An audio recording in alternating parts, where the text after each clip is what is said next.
Imaginez une reine qui a défié la puissance de 2 empires coloniaux, non pas seulement par la force brute, mais grâce à une stratégie rusée et une volonté inébranlable.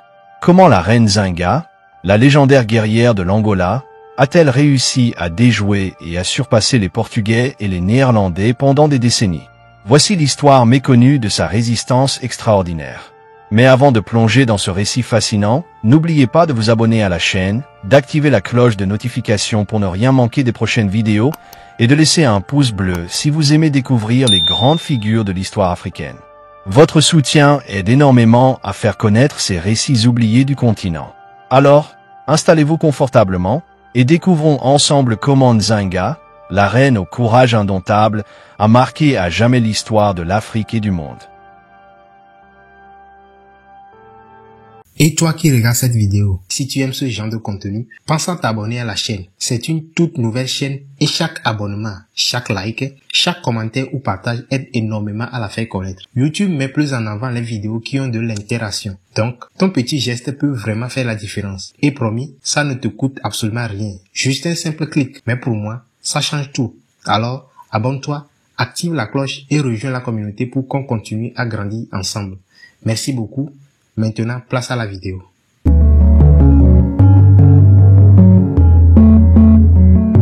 Au tournant des XVIe et XVIIe siècles, dans la région de ce qui est aujourd'hui l'Angola, se dressaient de nombreux royaumes africains puissants et bien structurés.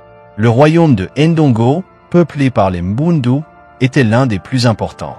Il prenait place dans les hauts plateaux entre les fleuves Kwanza et Lukala, et à son apogée, vers la fin du XVIe siècle, s'étendait jusqu'à l'Atlantique. Les rois de Ndongo portaient le titre de Ngola, mot qui donnera plus tard le nom Angola.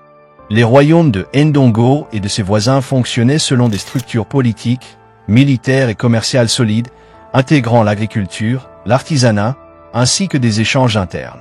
Cette période de prospérité africaine précoloniale est souvent éclipsée par les récits de conquête européenne, mais elle est essentielle pour comprendre la force de résistance que représentera plus tard Nzinga.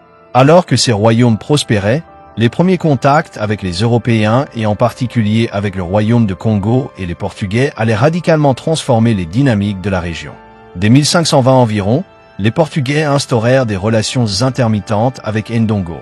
En 1575, le colonisateur portugais Paulo Dia de Nové établit une base à Luanda, marquant une implantation plus durable de la présence portugaise sur la côte. Avec cette présence européenne, la menace de l'esclavage et de la colonisation devint réelle. Les Portugais construisirent des forts dans l'intérieur du territoire de Ndongo, déclenchèrent des guerres, rasèrent des villages et prirent des milliers d'esclaves.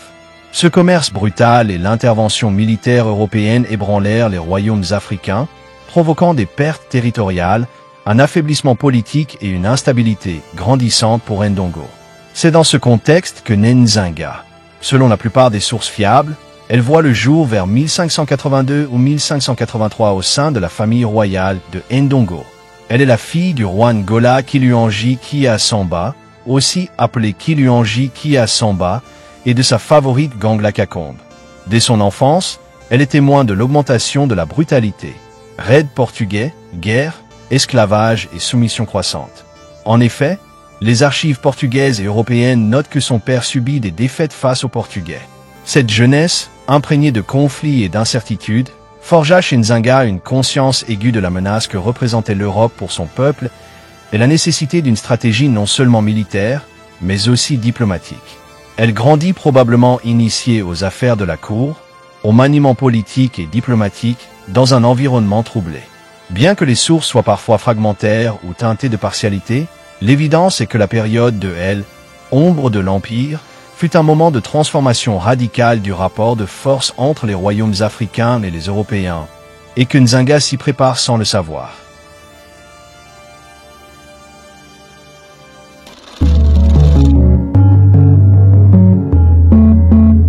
Lorsque le roi Ngola Mbambe, frère de Nzinga Mbambe, meurt vers 1624, Nzinga se retrouve dans une position de transition délicate. Issue de la lignée royale du royaume de Ndongo, elle doit passer du rôle de sœur et de diplomate à celui de régente, voire de reine reconnue, dans un contexte de menaces extérieures intenses. Avant d'assumer le pouvoir, Nzinga s'était déjà illustrée comme une émissaire habile. En 1622 à 1623, Elle est envoyée par son frère pour négocier avec les représentants portugais à Luanda, un rôle normalement occupé par un homme.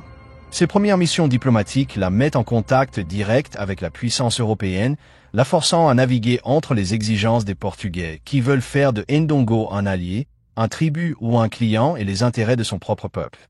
Lorsqu'elle prend le pouvoir en tant que régente, elle hérite d'un royaume affaibli, soumis à la pression portugaise accrue, et d'une succession contestée. Les Portugais soutiennent un rival, Ngola Ahari, ce qui oblige Nzanga à agir rapidement pour sécuriser sa position.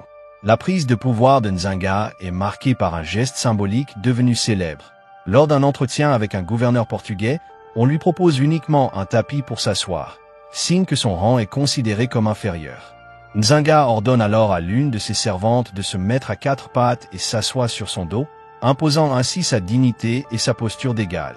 Ce moment n'est pas un simple coup de théâtre, il annonce qu'elle refuse de se comporter comme une vassale sans condition.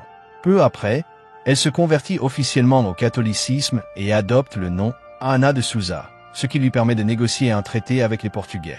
Mais cette conversion ne signifie pas une remise totale aux exigences portugaises.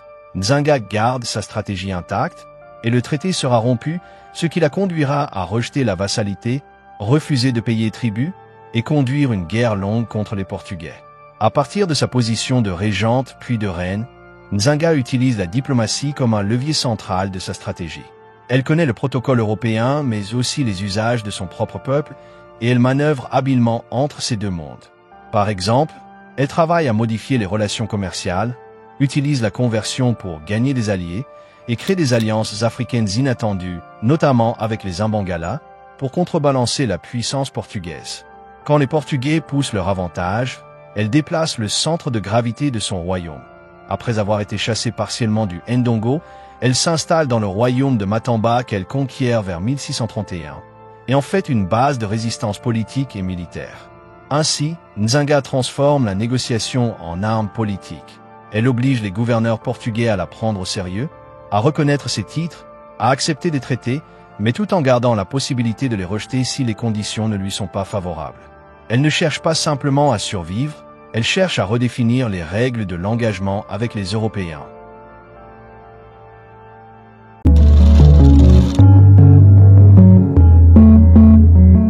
Après avoir assuré sa position comme dirigeante de Nzangamband, souvent appelée Reine Nzanga, au royaume de Ndongo, s'élevant de sœur et diplomate à régente puis reine, elle entre dans une phase de conflit ouvert, non seulement pour maintenir son pouvoir, mais pour garantir l'indépendance et la survie de son peuple face aux ambitions coloniales. Nzanga est intimement lié à l'histoire de Ndongo. Ngola était le titre des rois du royaume de Ndongo, et c'est dans ce cadre qu'elle opéra. Quand elle prend le pouvoir vers 1624 après la mort de son frère, elle hérite d'un royaume déjà fragilisé par les pressions portugaises. Comprenant que la simple diplomatie ne suffirait pas, elle forge des alliances locales, notamment avec des guerriers Imbangala et d'autres groupes africains, pour constituer une base de résistance militaire. Cette alliance entre Ndongo, avec Nzanga à sa tête, et d'autres forces africaines constitue un noyau de résistance capable de défier les Portugais malgré leur puissance coloniale. Le modèle de guerre que Nzanga adopte n'est pas celui d'une bataille frontale constante contre les Européens, mais plutôt un mélange de tactiques de survie, de raids, de mouvements et d'exploitation des faiblesses portugaises. Par exemple, après avoir été chassé du Ndongo, Nzanga se réfugie dans le royaume de Matamba, qu'elle conquiert vers 1631, et en fait une base d'opération. Sur ce terrain, elle mène des campagnes de guérilla, embuscades, mobilité, exploitation des connaissances du terrain, tout en continuant à négocier et à manœuvrer politiquement. La guerre n'est donc pas seulement militaire, mais hybride, diplomatie plus guerre plus économie égale stratégie globale.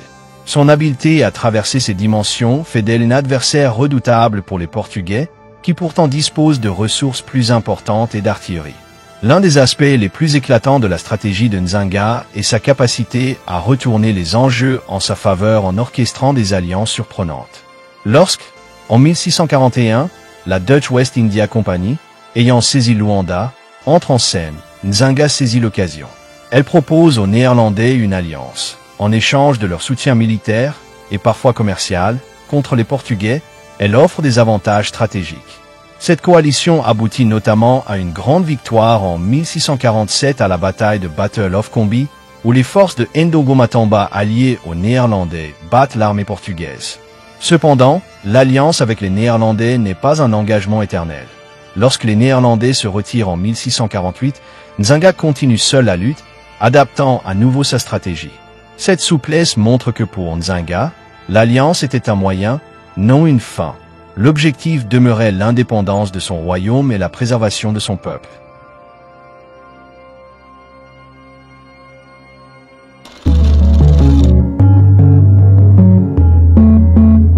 La reine Nzanga Mbande ne se contente pas de survivre aux assauts portugais et aux pressions européennes, elle excelle dans l'art de la survie.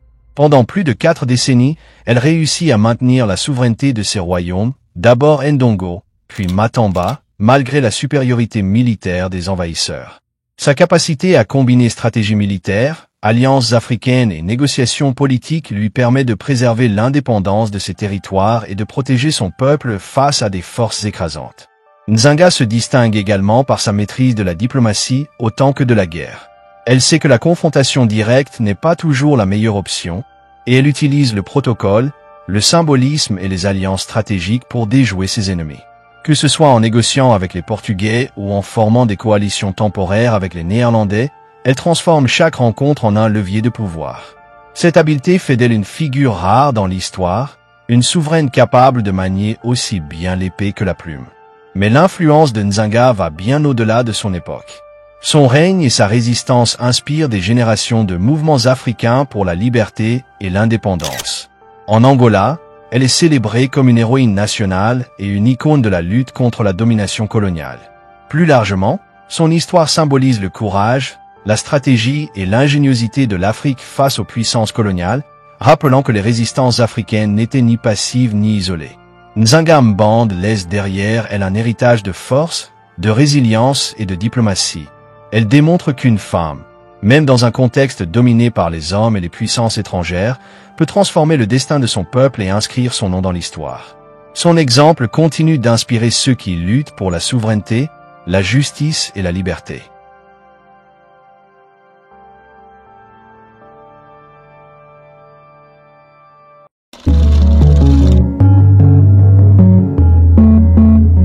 La reine Nzanga Mbande n'est pas seulement une figure historique. Elle est un symbole intemporel de résistance et de défi face à l'oppression.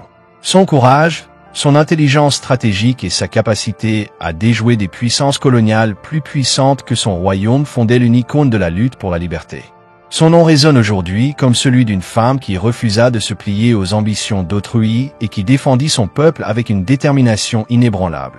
Son histoire conserve une pertinence moderne.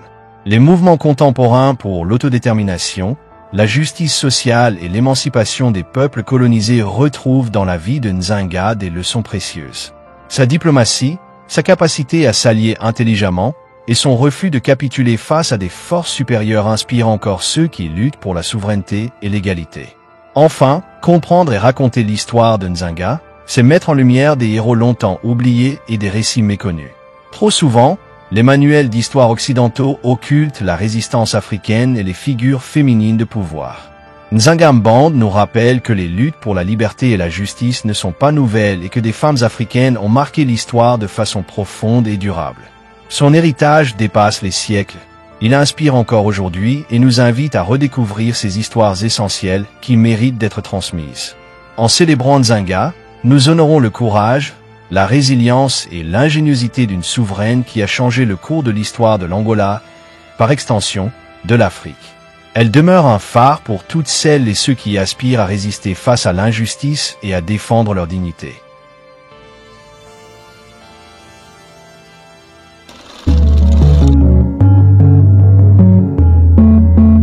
La vie de la reine Nzanga Mbande est bien plus qu'une simple page d'histoire. C'est un témoignage vivant de courage, d'intelligence et de résilience. De son enfance marquée par la brutalité coloniale à son ascension comme régente et reine, de ses batailles stratégiques à ses alliances inattendues, Nzanga a défié les puissances coloniales avec une détermination sans faille. Son héritage continue d'inspirer, montrant qu'une seule personne, armée de vision et de volonté, peut changer le destin de tout un peuple.